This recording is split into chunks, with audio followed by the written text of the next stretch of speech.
Foreign Secretary Liz Truss has been urged to follow the example of Margaret Thatcher as she prepares for the latest round of negotiations with Brussels and works to prevent a crisis in Northern Ireland.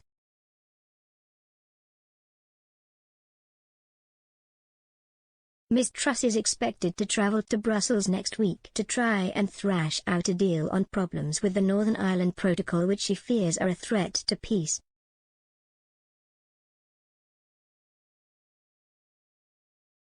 She wants to get a deal done before the Stormont elections in May, in which Sinn Féin is widely expected to be the biggest party, and is urging the European Union to show greater pragmatism.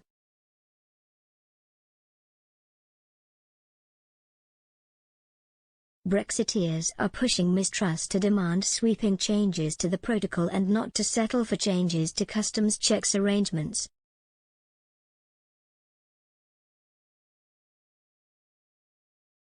Sammy Wilson, one of the DUP's most ardent Eurosceptics, urged Ms. Truss, who is considered a leading contender to succeed Boris Johnson in any future leadership election, to follow the example of Lady Thatcher.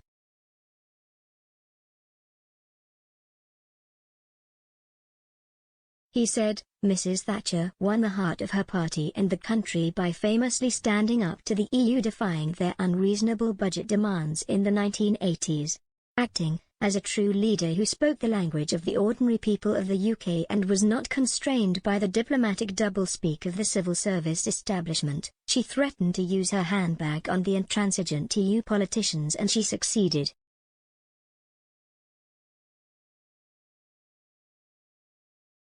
As she enters a period of intense negotiations with Maros Sefcovic, Liz Truss should learn from the leader she appears to want to emulate.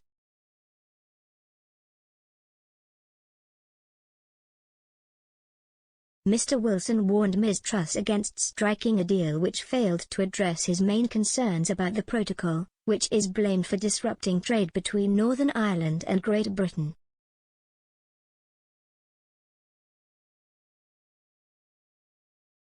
He said, so far she has talked tough, but there are already worrying signs that the diplomatic caution of the Foreign Office, and the insistence of the EU that the Northern Ireland Protocol is sacrosanct, is limiting her ambition in these negotiations. The Foreign Secretary is reported to have told the EU Vice President that she believes a deal can be done to further limit the number of customs checks between GB and NI.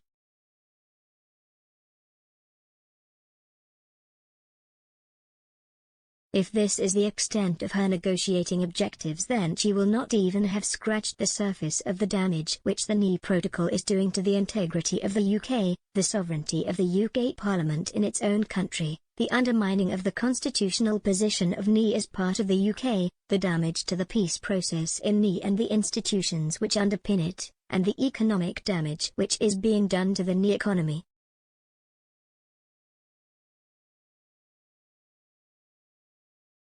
Former Brexit Minister David Jones agreed, saying, "The only deal that we should be doing with the European Union is one whereby there are no checks whatsoever on goods into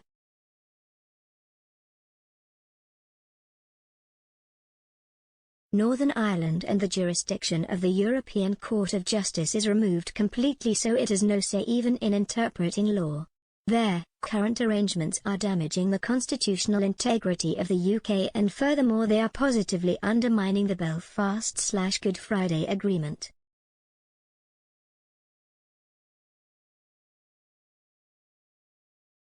Richard Tice, the leader of Reform UK - the successor to the Brexit Party, urged Ms. Truss to give a deadline of 2 to 3 weeks to agree major changes or to suspend it by triggering Article 16.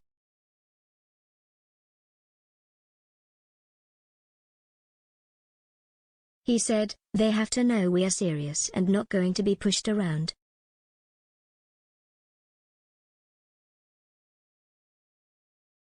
Ms. Truss has said she is prepared to use Article 16 if an agreement cannot be reached, but her overwhelming preference is understood to be a negotiated outcome.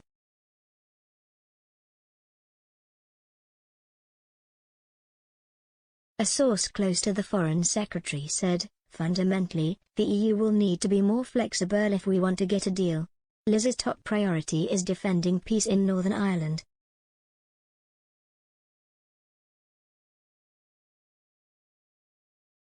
The EU has a responsibility to help fix this, because if we don't then stability in Northern Ireland will be risked. Northern Ireland isn't in the single market, and the EU need to stop treating it like it is.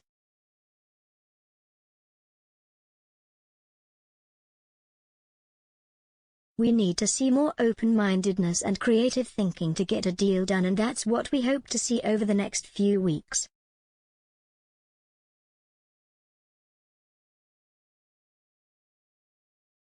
Ms. Truss and Mr. Šefčovič last week met face-to-face for the first time since she took over responsibility for the UK's negotiations with the EU following Lord Frost's resignation last month. They met at her official country residence, Chevening House in Kent, and at a welcome dinner on Thursday evening enjoyed Scottish smoked salmon, Welsh lamb, Kent apple pie and Northern Ireland whiskey.